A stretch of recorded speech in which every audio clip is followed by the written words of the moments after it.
एक ज़माना मुअज़्ज़ज़ थे हामिले क़ुरआन होकर, एक ज़माना मुअज़्ज़ज़ थे हामिले क़ुरआन होकर, और तुम ज़लील व ख़ार है तो तारिके क़ुरआन होकर, और तुम ज़लील व ख़ार है तो तारिके क़ुरआन होकर। পৃথিবীর ইতিহাসে একটা যুগ ছিল, আইয়ামে জাহিলিয়াতের একটা যুগ ছিল, যেই যুগের মধ্যে আগমন করেছেন পৃথিবীর সর্বশ্রেষ্ঠ মানব আল্লাহ রাব্বুল আলামিনের পরে যার স্থান,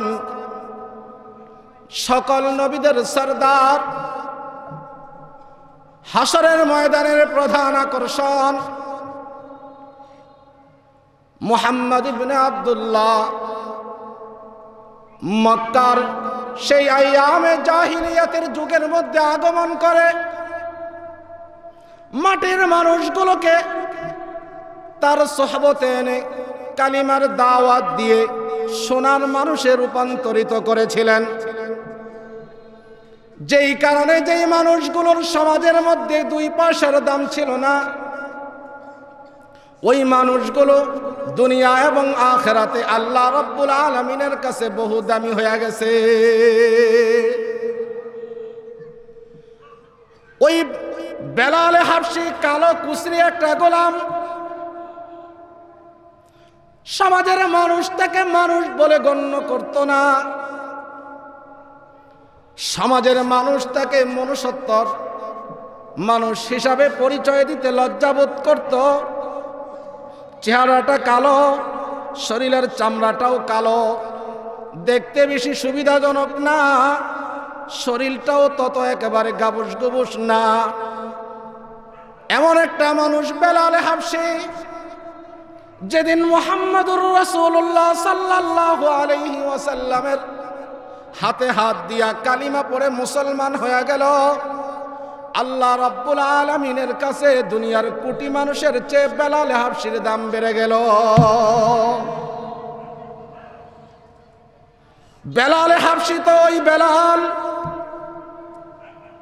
যেই বেলাল ইমানের জন্য কুরবানি করেছেন, যেই বেলাল ইমানের জন্য কুরবানি করেছেন, মক্কার কাফেররা কুকুরের মতো মরুভূমির মধ্যে টানা হেসরা করেছে। আর একটা স্বীকারোক্তি চেয়েছিল বেলালের কাছে, বেলাল তুমি শুধু এই কথা বলো মুহাম্মদকে নবী হিসাবে মানতে পারবো না, আগে যেই ধর্মে ছিলাম ওই ধর্মে ফিরে আসলাম, তোমাকে আর কিছুই বলা হবে না, তোমাকে আর কিছুই করা হবে না।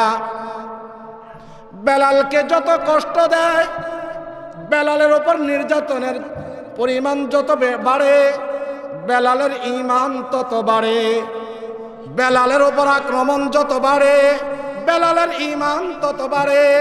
এই জন্য তো এক শায়ের বলেন, ইসলাম কে গুলখার মে দিলদার সাহাবা, ইসলাম কি গুলখার মে দিলদার সাহাবা, कौनैन में उम्मत का सरदार सहाबा, कौनैन में उम्मत का सरदार सहाबा, इस्लाम के गुलिस्ता को दिया खून का पानी, इस्लाम के गुलिस्ता को दिया खून का पानी, देखा हुआ अहले ज़मीं व मुल्क नज़ारा, देखा हुआ अहले ज़मीं व मुल्क नज़ारा।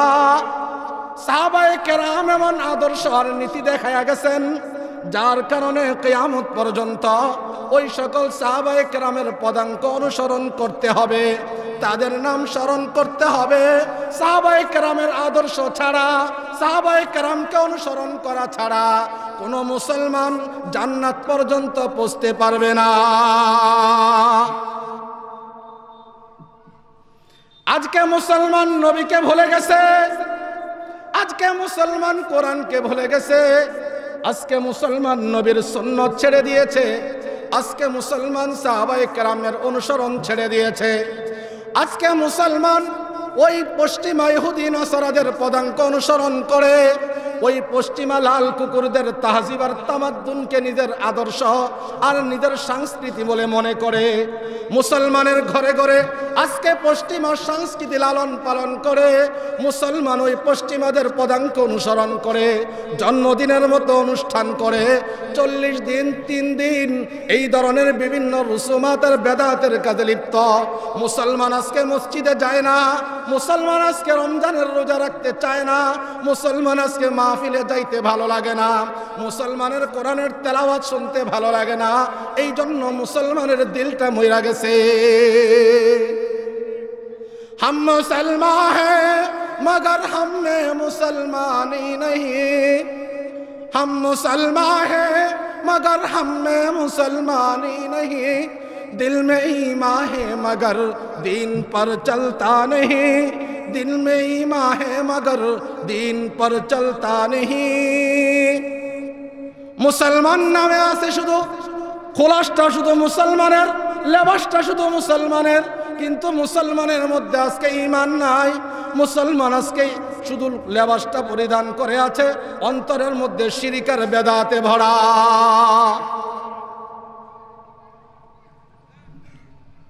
যার কারণে মুসলমানের কাছে এখন ইবাদত বন্দেগী ভালো লাগে না, মুসলমানের কাছে হক কথা ভালো লাগে না। মুসলমান আজকে তার অস্তিত্বের কথা বইলা গেছে। অথচ চরম একটা বাস্তবতা, আল্লাহ রব্বুল আলামিন হলেন খালেক, আর দুনিয়ার সকল সৃষ্টি হলো মাখলুক। আল্লাহ রব্বুল আলামিন বলে আমি খালেক, আমি আসি, থাকবো, শেষ পর্যন্ত আসি। কিন্তু মাখলুক ছিল না, আছে, থাকবে না। মাখলুক সাময়িক কিছু সময়ের জন্য আসছে, ঠিক না বেঠিক? মানুষ চিরকাল আছে। আপনার দাদাকে দাদা আসেনি, দাদা নাই, দাদার বাবাও দুনিয়ার মধ্যে চলেছে, দাদাও দুনিয়ার মধ্যে এই রাস্তা দিয়ে চলেছে, এই জমিনের মধ্যে কৃষিকাজ করেছে। আমার বাবাও এই জমিনের মাঝখান দিয়ে হেঁটেছে, এই রাস্তা দিয়ে অনেক চলাফেরা করেছে। জীবনের 60 বছর, জীবনের 70টা বছর, যেই কয়টা বছর জীবিত ছিল, ওই কয়টা বছর এই রাস্তা দিয়ে অতিক্রম করে কাটায়া গেছে। আজকে বাবাও নাই, আজকে দাদাও নাই, পর দাদাও নাই। আজকে দেখা যায় দাদার আগে নাতি আবার দুনিয়া ছেড়ে চলে যায়, ঠিক না বেঠি? চোখের সামনে সবকিছু ঘটতেছে, তারপরেও এখনো আমাদের শিক্ষা হয় না, এখনো সজাগ হতে পারি নাই। এই জন্য এক শায়ের ডাক দিয়া বলে, জাগনা হ্যায় জাগলে আফলক কি সায়া তলে, জাগনা হ্যায় জাগলে आफलक की साया तले, हशर तक सोना रहेगा खाक की साया तले, हशर तक सोना रहेगा खाक की साया तले। ও মুসলমান, এখন জাগার সময়, এখন জাগতে হবে, এখন ইবাদতের সময়, এখন ইবাদত করতে হবে। যতক্ষণ তুমি আসমানের নিচে জমিনের উপরে আছো, ততক্ষণ তোমার শক্তি। যেদিন তোমার চক্ষু দুইটা বন্ধ হয়ে যাবে, যেদিন তুমি অন্ধ হয়ে যাবা, তোমার 3.5 হাত বডির মধ্যে কোনো রূহ থাকবে না, তোমার 3.5 হাত বডিটা অকেজ হয়ে যাবে, সেদিন তোমার এই বডির 2 পয়সার দাম থাকবে না, তোমার ক্ষমতার 2 পয়সার দাম থাকবে না, তোমার অহংকার করার কোনো সুযোগ থাকবে না, তোমার ইলমের, তোমার জ্ঞানের কোনো ফখর করার, তাকাব্বুরি করার সুযোগ থাকবে না, তুমি বড় নেতা ছিলা প্রকাশ করার সুযোগ থাকবে না, তুমি বড় কোটিপতি ছিলা তাও প্রকাশ করার সুযোগ থাকবে না। এই জন্য সময় থাকতে জাগতে হবে, সময় থাকতে বুঝতে হবে। ও মুসলমান, সময় যাওয়ার পরে যদি বোঝো, কাজ হবে না, কাজ হবে না।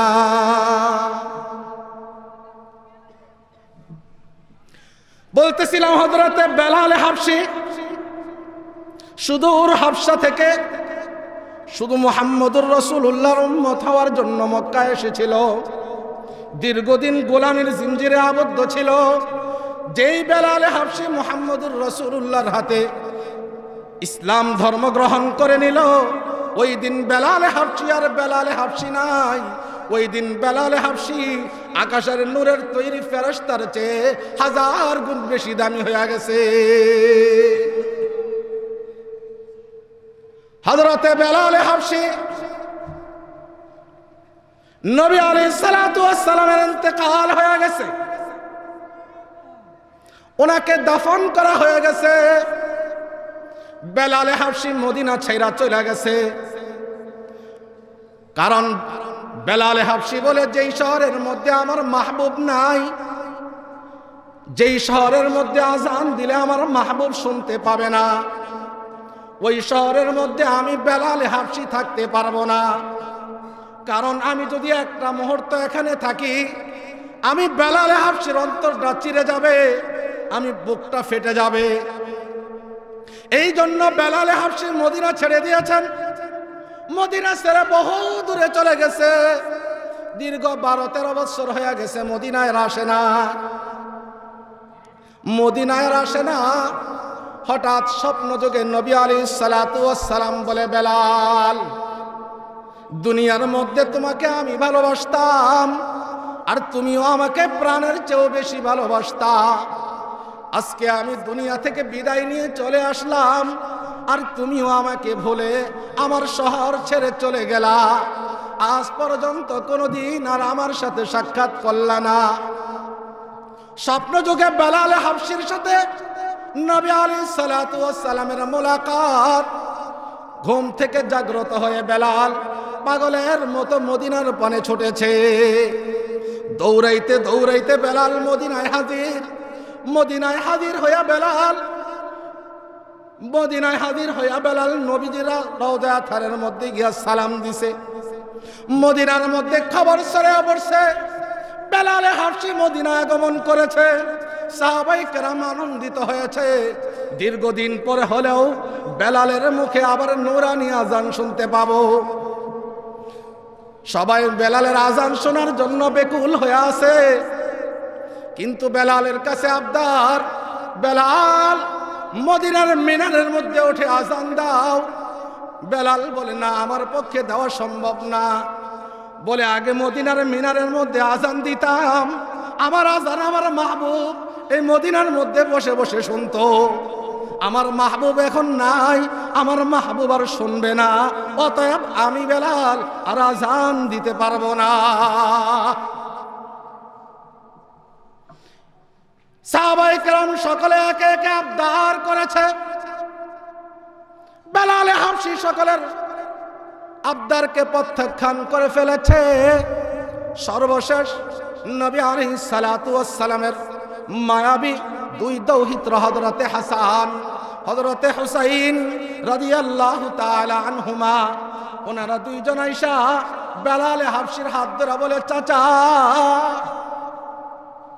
নানার ইন্তেকাল হয়েছে, দীর্ঘদিন হলো, নানাও ইন্তেকাল করে বিদায় নিয়ে চলে গেছে, আপনিও মদিনা ছেড়ে চলে গেছেন, আপনিও মদিনা ছেড়ে চলে গেছেন, আপনার মুখের নূরানি আজান তো আর শুনতে পাই না, আপনার জবানের নূরানি আজান আর মদিনার মিনারের মধ্যে হয় না। মুমিনের অন্তর, সাহাবায়ে কেরামের অন্তরের মধ্যে জালজালা তৈরি হয় না, কম্পন তৈরি হয় না। आजान तो अब भी रही मस्जिद में, मस्जिद की मीनारों पे आजान तो अब भी होती है मस्जिद की मीनारों पे। और रूहानियत कहा थे जो बिलाल हबशी की क़ल्ब अतहर पे। रह गया उसमें अज़ा व रूह बिलाली न रहे, फलसफा रह गया है तलकीन गजाली न रहे, फलसफा रह गया है तलकीन गजाली न रहे। आजान तो एखोनो मस्जिदेर मिनारेर मध्य हय, मस्जिद थेके एखोनो आजान हय, ओई आजान घर पर्यन्त पौঁছে ना, ओई आजान मुमिनेर अंतरेर मध्य जालजाला तैरी करे ना, कम्पन तैरी करे ना। অথচ মসজিদের মদিনার মসজিদের মিনার থেকে যখন বেলাল হাবশী আজান দিত, যখন বেলাল হাবশী রাদিয়াল্লাহু তাআলা আনহু আজান দিতেন, সাহাবায়ে কেরামের অন্তরের মধ্যে জালজালা তৈরি হয়ে যেত, পাগলের মতো দৌড়াইয়া ওই মসজিদের মধ্যে হাজির হয়ে যাইত। কিন্তু এখনো আজান হয়, মুমিন আজানের সুর না, আর মসজিদের পাশে থাকলে আর একটু দূরে গিয়া দাঁড়ায়, ঠিক না বেঠিক? ও মুসলমান, তোমাদের ঈমানের এত দুর্বলতা কেন? ও ও মুসলমান, তোমরা তোমাদের পরিচয় কেন ভুলে গেলে? কেন তোমরা নিজেদের পরিচয় ভুলে গেলে? হযরতে বেলাল হাবশির ঈমান দেখো, হযরতে বেলাল হাবশির মায়ার মোহাব্বত দেখো। ও মুসলমান, আশেকে রাসূল বলে তো নিজেকে প্রমাণ করতে চাও? সাইনবোর্ড লাগাও আশেকে রাসূল, ব্যানারের মধ্যে আশেকে রাসূল, পোস্টারের মধ্যে আশেকে রাসূল, গলার মধ্যে তাবিজ ঝুলাও আশেকে রাসূলের। তোমার 3.5 হাত বডির মধ্যে কয়টা সুন্নত আছে আগে চিন্তা করো। সুন্নতের খবর নাই, আশেকে রাসূল বলে দাবি করে। বর্তমান সময়ে এই ধরনের আশেকে রাসূল আছে না নাই? নামাজের কাছেও যায় না, মসজিদের কাছেও যায় না, কোরআন তেলাওয়াত সহি শুদ্ধভাবে করতে পারে না, কোরআন একটা আয়াত বুম মারলেও তার পেট থেকে বের হয় না, একটা সুন্নত তার 3.5 হাত বডির মধ্যে খুঁজে পাওয়া যায় না, অথচ সে হলো এলাকার সবচেয়ে বড় আশেকে রাসূল। কথা বলেন না কেন? কি বানায়া বললাম? বানায়া বললাম? যদি বলা হয় ও আশেকে রাসূল, তুমি তো নিজেকে আশেকে রাসূল দাবি করলা, ওই যে দেখো মুহাম্মদুর রাসূলুল্লাহর কুৎসা রটনা করতেছে, তার বিরুদ্ধে নাস্তিক কুলাঙ্গাররা জবান খুলেছে, মুখ খুলেছে, বেয়াদবি করেছে, যাও তার জবাব দাও। বলে না না না, আমি হলাম সিন্নি খাওয়া আশেকে রাসূল, আমি হলাম জিলাপি খাওয়া মার্কা আশেকে রাসূল। কথা বলেন না কেন? মসজিদের মধ্যে মিলাদ হইলে জিলাপির জন্য দৌড় মারি, কোন বাড়িতে যদি আবার সিন্নি পাকানো হয়, খিচুড়ি পাকানো হয়, খাওয়ার জন্য যাই। নবীর সুন্নত যদি সামনে বুলণ্ঠিত হয়, ধ্বংস হয়ে যায়। নবীর সুন্নতের কবর যদি রচনা হয়, নবীর বিরুদ্ধে যদি কুৎসা রটনা করা হয়, নবীর সাথে যদি বেয়াদবি করা হয়, তখন আর সামনে আশেকে রাসূলকে খুঁজে পাওয়া যায় না। ঠিক না বেঠিক? প্যারে হাজিরিন, বেলাল হাবশি আশেকে রাসূল। কেমন আশেকে রাসূল বেলাল হাবশি? মদিনার মসজিদের মধ্যে আযান দেওয়ার জন্য হাসান হুসাইন দইরা বইছে। হযরতে বেলাল হাবশির চোখ দিয়া পানি ঝরতেছে, আর বলে হাসান হুসাইন, সকলকে তো না বলে দিলাম, সকলেরকে তো আমি না বলে দিলাম, তাদের সাথে তো স্বীকার করলাম না, 9-6 করে বেঁচে গেলাম, কিন্তু তোমাদেরকে তো ভুলতে পারবো না, তোমাদের কথা তো ফালাইতে পারবো না, কারণ আমার মাহবুব দুনিয়ার মধ্যে নাই, তোমরা এখনো দুনিয়ার মধ্যে আছো, অতএব তোমাদের কথা ফালাইতে পারবো না। হযরতে বেলাল হাবশি রাদিয়াল্লাহু তাআলা আনহু ওই হাসান হুসাইনের কথা শুই না, হাসান হুসাইনের আবদার রাখার জন্য ওই মদিনার মসজিদের মিনারের মধ্যে উঠছে আজান দিবে। মদিনার মসজিদের মিনারের মধ্যে উঠে আজান শুরু করছে হযরতে বেলাল। আজান দেওয়া শুরু করছে, আল্লাহু আকবার, আল্লাহু আকবার, আশহাদু আল্লা ইলাহা ইল্লাল্লাহ, আশহাদু আল্লা ইলাহা ইল্লাল্লাহ। এই পর্যন্ত হযরতে বেলাল সুন্দর করে আজান দিয়েছিল, এই পর্যন্ত আজান দিতে বেলালের কোনো সমস্যা হয় নাই, এই পর্যন্ত আজান দিতে বেলালের কণ্ঠের মধ্যে কোনো বাধা আসে নাই, এই পর্যন্ত আজান দিতে বেলালের শরীরের মধ্যে তেমন কোনো পরিবর্তন আসে নাই। যেই হযরতে বেলাল আশহাদু আন্না মুহাম্মাদার রাসূলুল্লাহ বলে ওই মদিনার সবুজ গম্বুজের দিকে তাকাইল,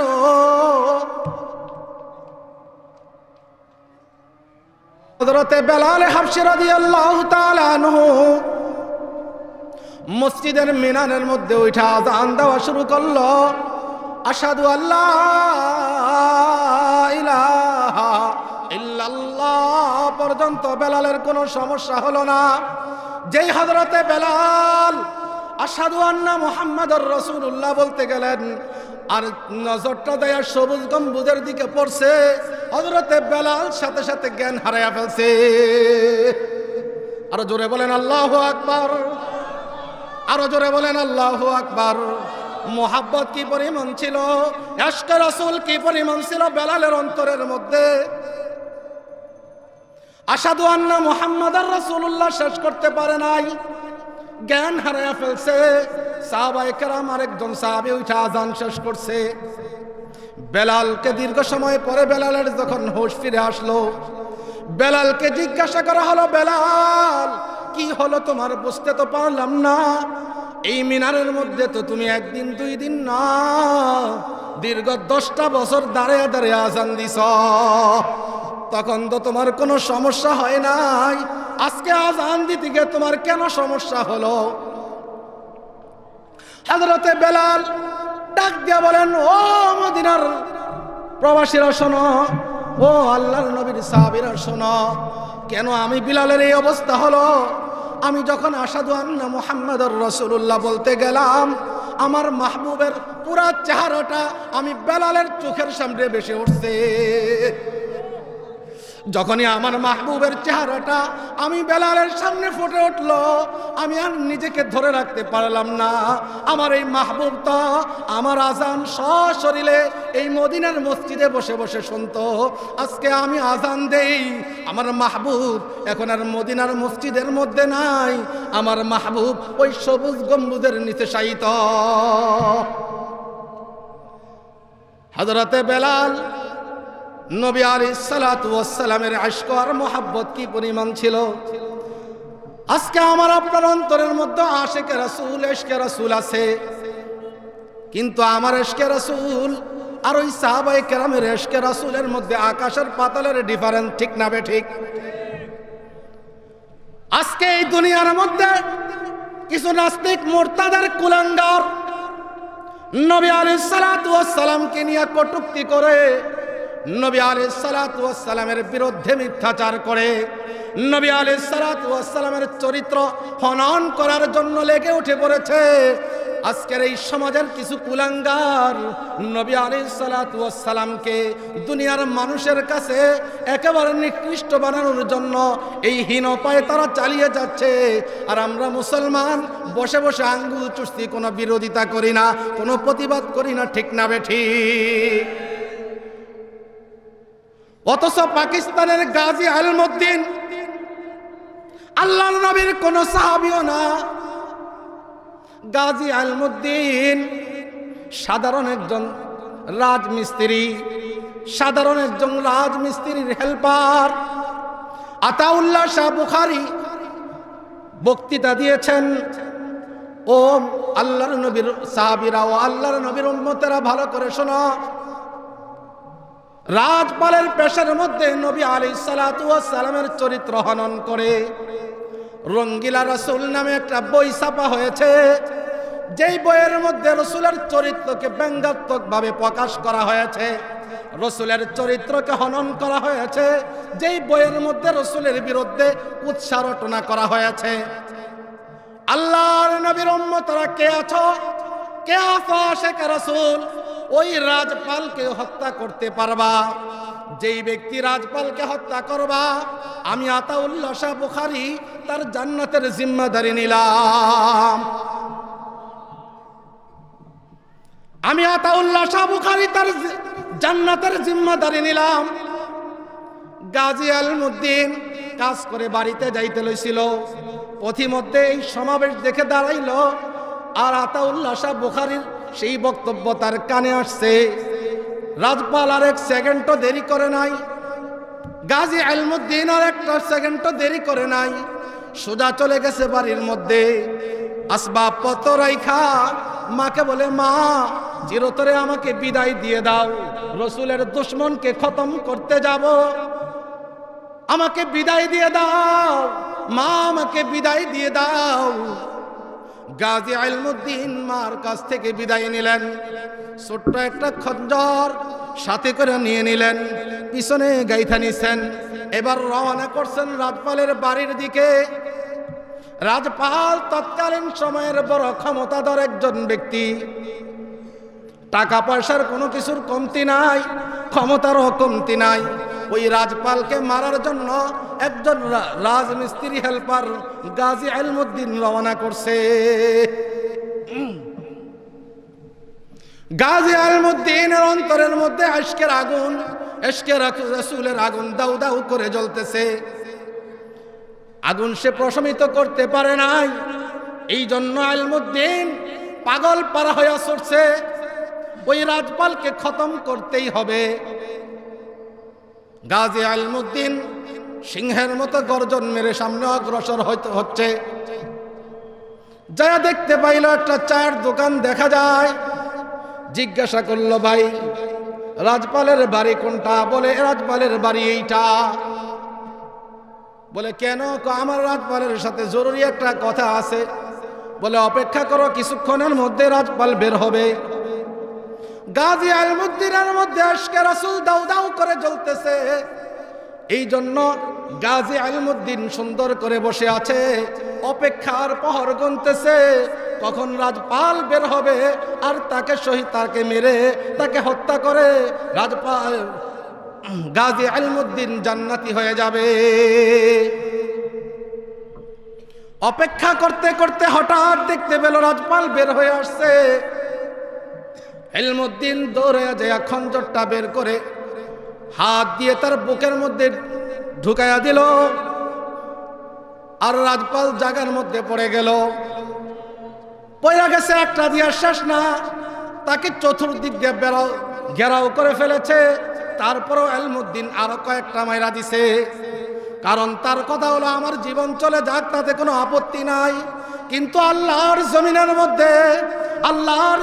মধ্যে আল্লাহর নবীর কোন দুশমনকে থাকতে দিব না। মুসলমানের উচিত ছিল নবীর বিরুদ্ধে কুৎসা রটনা করলে এমন ভাবে ক্ষিপ্ত হওয়া যে এই নাস্তিক আর মুরতাদকে জমিনের মধ্যে রেখে ঘরে ফিরবো না। কিন্তু আমরা আজকে যত বিরোধিতাই করা হোক না কেন, আরো কম্বলের মধ্যে ঢুইকা নাকটাই না ঘুমাই।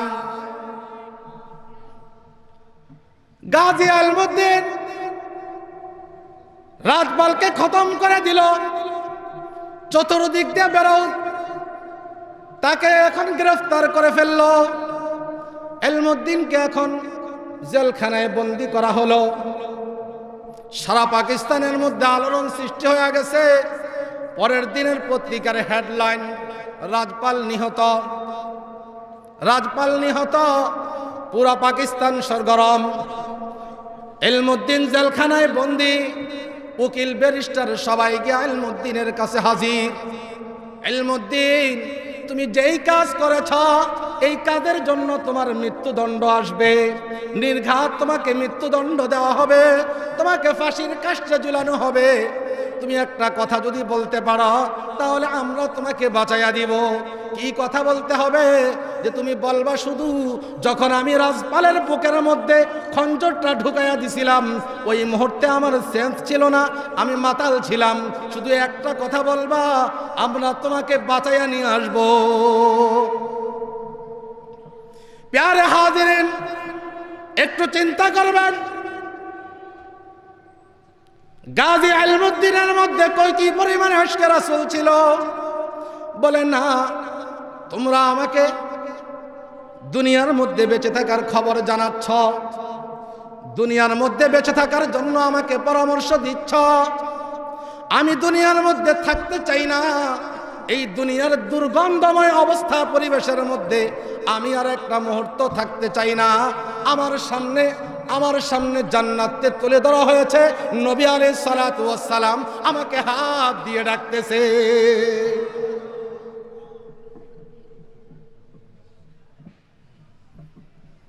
নবী আলাইহিস সালাতু ওয়াস সালাম আমাকে ডাকতেছে জান্নাতে যাওয়ার জন্য। আমি এই দুর্গন্ধময় দুনিয়ার মধ্যে আর একটা মুহূর্তও থাকতে রাজি না। আমি চলে যাব, আমার নবীর কাছে চলে যাব। এই কথা বলে উকিল ব্যারিস্টারদেরকে বিদায় করে দিল। রাজপাল এই কথা বলে রাজপালের হত্যাকারী আলমউদ্দিনকে বিদায় করে দেওয়া হলো। সকল উকিল ব্যারিস্টার চলে গেছে।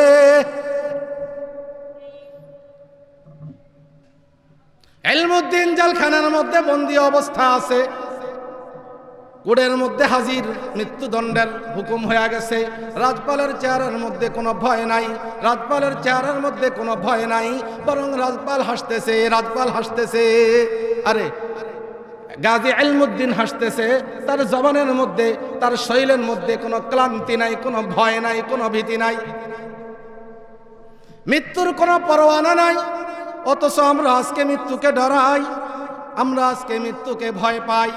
মৃত্যুর ভয়ে আমরা হক কথা বলতে চাই না, মৃত্যুর ভয়ে আমরা ভালো কাজ করতে যাই না, মৃত্যুর ভয়ে আমরা নবী আলাইহিস সালাতু ওয়াস সালামের দুশমনের বিরুদ্ধে লড়তে যাই না। অথচ মৃত্যু আমার ধারে, মৃত্যু আমার চতুর্পাশে ঘুরতেছে। আল্লাহ রাব্বুল আলামিন কোরআনে হাকিমের মধ্যে বলেন, সূরা আলে ইমরান আয়াত নম্বর 185, আল্লাহ রাব্বুল আলামিন বলেন, কুল্লু নাফসিন যায়িকাতুল মাউত ওয়া ইন্নামা তুওয়াফাউনা উজুরাকুম ইয়াওমাল কিয়ামাহ ফামান যুহজিহা আনিন নার ওয়া উদখিলাল জান্নাতা ফাকাদ ফাজ ওয়া মাল হায়াতুদ দুনিয়া ইল্লা মাতাউল গুরুর। আল্লাহ রাব্বুল আলামিন বলেন, ও আমার বান্দারা, দুনিয়ার মধ্যে তোমরা চলতেছো ফিরতেছ, কিন্তু এই কথা মনে রাখো, তোমরা কিন্তু এখানে থাকতে পারবা না। মৃত্যুর তোমাদের জন্য অবধারিত, মৃত্যুর পেয়ালা তোমাদের সকলকে পান করতে হবে। মাউতু কাসিন কুল্লু নাসিন শারিবুন, মাউতু কাসিন কুল্লু নাসিন শারিবুন, কবরু বাইতিন কুল্লু নাসিন দাখিলু। আলা ইয়া সাকিনাল কসরিল মুআল্লা, আলা ইয়া সাকিনাল কসরিল মুআল্লা, সাতুদফানু আন করিবিন ফিত তুরাবি, সাতুদফাউ আন করিবিন ফিত তুরাবি। শায়ের ডাক দিয়া বলেন, ও দুনিয়ার বাড়ি গাড়িওয়ালারা শোনো, ও দুনিয়ার বড় কোটিপতিরা ভালো করে শোনো।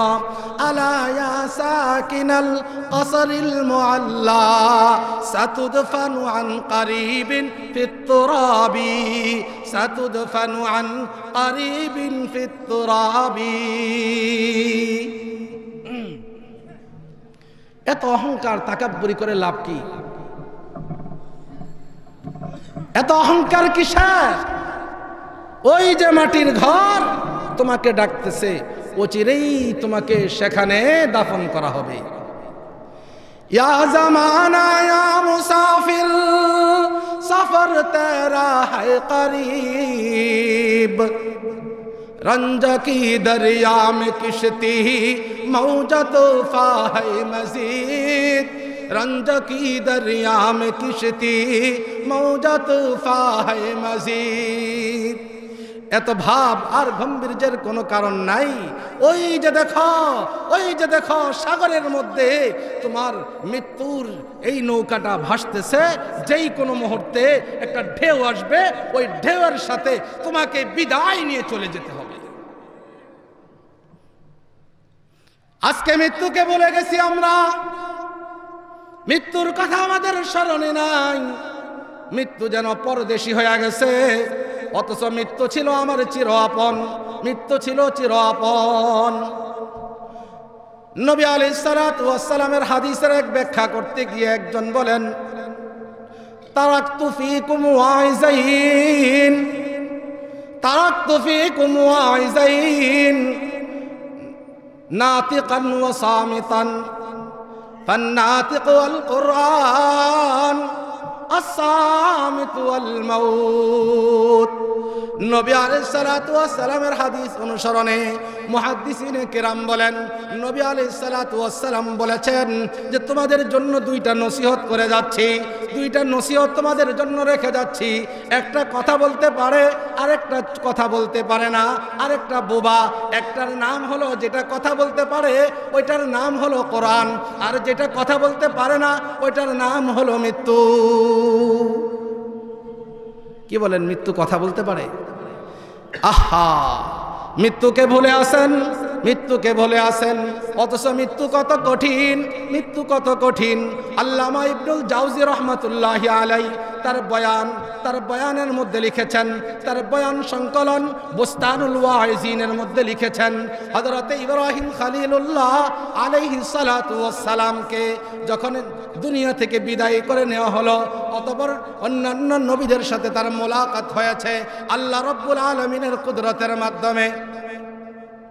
হযরত ইব্রাহিম খলিলুল্লাহ আলাইহিস সালাতু ওয়াস সালামকে জিজ্ঞাসা করা হয়েছিল, ও খলিলুল্লাহ, আপনি তো আল্লাহ রাব্বুল আলামিনের খলিল ছিলেন, বন্ধু ছিলেন, আপনি একটু বলেন তো দেখি আপনার ইন্তেকাল, আপনার মৃত্যুটা কেমন হয়েছিল?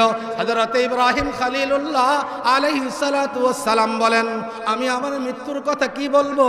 যখন হযরতে আজরাইল আমার রূহটা কবজ করেন, আমার কাছে মনে হয়েছে বড় বড় পেরেকগুলোকে বাঁকা করে এইগুলোকে একত্রিত করে টেনে টেনে আমার রূহটাকে কবজ করা হয়েছে।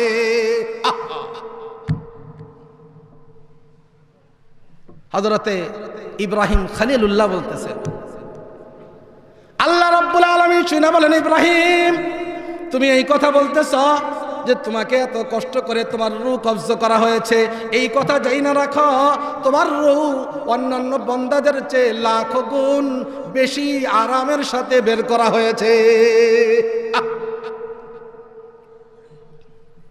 আপনি আমি মনে করতেছি মৃত্যু মনে হয় শুধু আমাদেরই হবে, শুধু মানুষে মৃত্যুবরণ করে আর কেউ মৃত্যুবরণ করবে না। না না না, আল্লামা ইবনুল জাওজি রহমতুল্লাহি আলাইহি তার ওই কিতাবের মধ্যে লিখেন, মৃত্যু সকলকেই বরণ করতে হবে, সকলকে মৃত্যুবরণ করতে হবে। এমনকি নূরের তৈরি ফেরেশতা যারা রয়েছে তারাও মৃত্যুবরণ করবে। দুনিয়ার সব মানুষ যখন মৃত্যুবরণ করবে, সব প্রাণীকুল যখন মৃত্যুবরণ করবে, সব পশুকুল যখন মৃত্যুবরণ করবে, তারপরে থাকবে ফেরেশতারা। আল্লাহ রাব্বুল আলামিন হযরত আজরাইলকে ডাক দিয়ে বলবেন, আজরাইল, তাদের রূহ কবজ করো, সকলকে রূহ কবজ করা হবে। এবার আল্লাহ রাব্বুল আলামিন জিজ্ঞাসা করবেন, আজরাইল, আর কে কে বাকি আছে? আজরাইল বলবে, আল্লাহ, জিবরাইল, মিকাইল, ইসরাফিল আর আমি বাকি আছি, আর কেউ বাকি নাই। এবার আল্লাহ রাব্বুল আলামিন বলবেন, আজরাইল, জিবরাইলের রূহ কবজ করো, ইসরাফিলের রূহ কবজ করো, মিকাইলের রূহ কবজ করো। একজন একজন একজন একজন করে তাদের রূহ কবজ করা হবে। সর্বশেষ হযরত আজরাইল আল্লাহ রাব্বুল আলামিনের কাছে আসবে, ও আবার গাহে আলাহি, ও আল্লাহ, ও আমার মাওলা, আর তো কেউ বাকি নাই। বলে, আর কে কে বাকি আছে? বলে, আল্লাহ, আপনি আছেন আর আমি আছি, আর কেউ নাই। আল্লাহ রাব্বুল আলামিন বলবেন, আজরাইল, তুমি আমার মায়ার মোহাব্বতের বান্দাদেরকে রূহ কবজ করেছো, কত কষ্ট দিয়েছ, তাদের রূহ তুমি কত কষ্ট দিয়ে ইনার কবজ করেছ। তুমি তো মৃত্যুর স্বাদ আস্বাদন করো নাই, যাও যাও, তোমাকেও মৃত্যুর স্বাদ আস্বাদন করতে হবে। হযরতে আজরাইল বলবেন, আল্লাহ, আমার রূহকে কবজ করবে। আল্লাহ রাব্বুল আলামিন বলবেন, আজরাইল, তোমার রূহ কবজ করার জন্য কাউকে লাগবে না, যাও যাও, ওই জান্নাত আর জাহান্নামের মাঝখানে একটা জায়গা আছে, ওই জায়গায় যাও, ওই জায়গায় যায় একটা চিৎকার দিবা, তোমার রূহ কবজ হয়ে যাবে। প্যারে হাজিরিন, ভালো করে মনোযোগ দিয়ে শুনবেন, মৃত্যুর যন্ত্রণা কত কঠিন হবে। একটু ভালো করে শুনবেন, বুঝতে চেষ্টা করবেন। হযরতে আজরাইল এখানে মৃত্যুবরণ করবে, আবার আল্লাহ রাব্বুল আলামিন সকলকে জীবিত করবেন। সর্বপ্রথম হযরতে আজরাইলকেই জীবিত করবেন। আজরাইলকে জীবিত করার পরে আল্লাহ রাব্বুল আলামিন এবার আজরাইলকে জিজ্ঞাসা করবেন, আজরাইল, বলো তো দেখি তোমার মৃত্যুর অবস্থাটা কেমন হয়েছিল, তোমার কি অবস্থা হয়েছিল? হযরতে আজরাইল বলবে, আল্লাহ, ও আল্লাহ, আমি যদি আগে জানতাম যে মৃত্যুর যন্ত্রণা এত কঠিন, তাহলে আমি তোমার কোনো বান্দার রূহ কবজ করতাম না। আল্লামা ইবনুল জাওজি রহমাতুল্লাহ আলাইহি লেখেন, আজরাইল যে ওই জান্নাত আর জাহান্নামের মাঝখানে একটা চিৎকার দিয়েছিল। ওই চিৎকারের 70 ভাগের 1 ভাগ যদি আওয়াজ দুনিয়ার মানুষ শুনতো, তাহলে দুনিয়ার মানুষগুলো তাদের কলব তাদের বুক ফাইটা, তাদের একেবারে সব কিছু চূর্ণ বিচূর্ণ হইয়া তারা মৃত্যুর কোলে ঢলে পড়তো। হযরতে আজরাইলের ইন্তেকালের যদি এই অবস্থা হয়, হযরতে আজরাইলের ইন্তেকালের যদি এই অবস্থা হয়, যেই ব্যক্তি সকলের রূহ কবজ করেছে, হযরতে ইব্রাহিম খলিলুল্লাহর রূহ কবজ করা যদি এমন হয়, যিনি আল্লাহ রাব্বুল আলামিনের খলিল ছিলেন, যিনি আল্লাহ রাব্বুল আলামিনের প্রত্যেকটা পরীক্ষার মধ্যে উত্তীর্ণ হয়েছিলেন, ওই খলিলুল্লাহ আলাইহিস সালাতু ওয়াস সালামের ইন্তেকালের অবস্থা যদি এত ভয়াবহ হয়, আমি আর আপনি কোন সল্লা করলা, আমার আপনার মৃত্যুর অবস্থা কি হবে? চিন্তা আসেনি? আসেনি? চিন্তা আছে? মরণের চিন্তা তো নাই, মরণের চিন্তা নাই। যার কারণে গুনাহ করতেছি, গুনাহ করতে মজা লাগে, যার কারণে নামাজ পড়তে ভালো লাগে না, গান শুনতে ভালো লাগে, ওই টিভি চাইরা বৈশা বৈশা সিরিয়াল চাইতে ভালো লাগে, সিনেমা হলে যাইয়া সিনেমা দেখতে ভালো লাগে, ঠিক না বেঠিক? আরো জোরে বলেন ঠিক না বেঠিক? ওয়াজ মাহফিল হইতে ভালো লাগে না, কারণ ওয়াজ মাহফিলে গেলে তো এই জায়গায় গান বাজনা শোনা যাইব না, গান শু হইব না, হুজুর হুদ্দা কোরআন হাদিসের কথা বলবে, তিতা তিতা কথা বলবে, এই কথাগুলো শুনলে তিতা লাগবো। প্যার হাদিরিন বলতে চাই, এই কথাগুলোই কাজে লাগবে। কখন কাজে লাগবে? যখন দুনিয়ার কোনো কিছু কাজে লাগবে না। হযরতে ওসমান ইবনে আফফান রাদিয়াল্লাহু তাআলা আনহু কবরের কাছে যখন যাইতেন, চোখের পানি অঝরে ছেড়ে দিতেন। হযরতে ওসমানকে জিজ্ঞাসা করা হয়েছে, আপনি আমাদেরকে কত নসিহত করেন, কত কঠিন আযাবের কথা বলেন, কিন্তু আপনার চোখে কখনো আমরা পানি দেখতে পাই না, কখনো আপনাকে বিষণ্ণ দেখতে পাই না।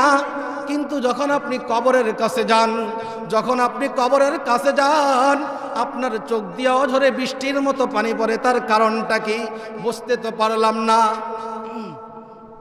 হযরতে ওসমান ইবনে আফফান রাদিয়াল্লাহু তাআলা আনহু ডাক দিয়া বলেন, ও আল্লাহর নবীর সাহাবীরা শোনো, ও আল্লাহর নবীর সাহাবীরা শোনো, কেন কবরের পাশে গেলে আমি ওসমানের চোখ দিয়ে পানি পড়ে জানোনি? কারণ আমি তো জানি দুনিয়ার মধ্যে কোনো বিপদে পড়লে ভাই আসবে সহযোগিতা করার জন্য, বন্ধু আসবে সহযোগিতা করার জন্য, স্ত্রী আসবে সহযোগিতা করার জন্য, ছেলে আসবে সহযোগিতা করার জন্য, ছাত্র আসবে সহযোগিতা করার জন্য, পাড়া প্রতিবেশী আসবে সহযোগিতা করার জন্য, আমার দুঃখ কষ্ট তারা লাঘব করতে চেষ্টা করবে। অথচ কবর এমন একটা জিন্দেগি, কবর এমন একটা জায়গা, কবর একটা এমন বাসস্থান, কবর এমন একটা ঘর, যেই ঘরের মধ্যে কেউ থাকবে না, কেউ থাকবে না, কারো কোনো সন্ধান পাওয়া যাবে না, কেউ আমার চিৎকার শুনতে পাবে না। ওই ঘরের মধ্যে জাহান্নামের ফেরেশতা যদি আমাকে এসে কবজা করে, আমাকে এসে যদি গ্রেফতার করে, আমাকে ওই মুহূর্তে বাঁচাবে কে?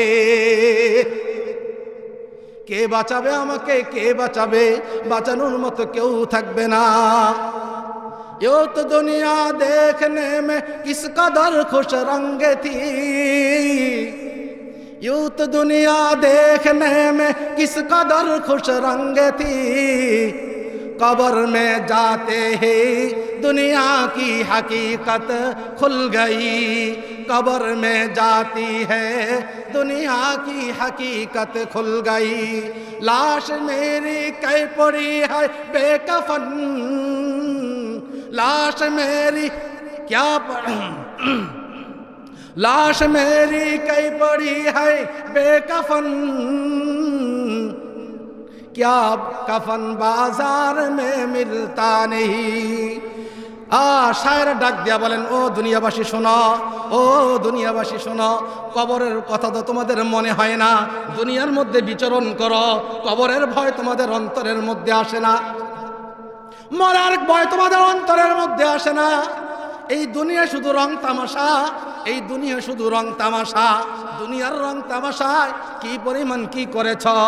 এই তো দুনিয়া কিস কদর, এই তো দুনিয়া দেখনে মে किस कदर खुश रंग थी कब्र में जाती है दुनिया की हकीकत खुल गई যখন মাটির দেশে যাইবা যখন কবরের মধ্যে যাইবা তখন দুনিয়ার সব হাকিকত তোমার সামনে খুলে যাবে সব কিছু তোমার সামনে স্পষ্ট হয়ে যাবে তখন বুঝতে পারবা আর আফসোস করবা হায় আল্লাহ আমাকে আরেকবার দুনিয়ার মধ্যে পাঠাও আমি শুধু ইবাদত করব আর গুনাহ করব না কোনোদিন কোনো অপরাধ করব না তোমার নাফরমানি করব না আল্লাহ বলবে বান্দা তোমাকে অনেক সুযোগ দিয়েছি তোমাকে অনেক ছাড় দিয়েছি আর কোনো সুযোগ দেওয়া হবে না আর কোনো সুযোগ দেওয়া হবে না আর কোনো ছাড় দেওয়া হবে না তোমার জন্য আমার জাহান্নাম প্রস্তুত আছে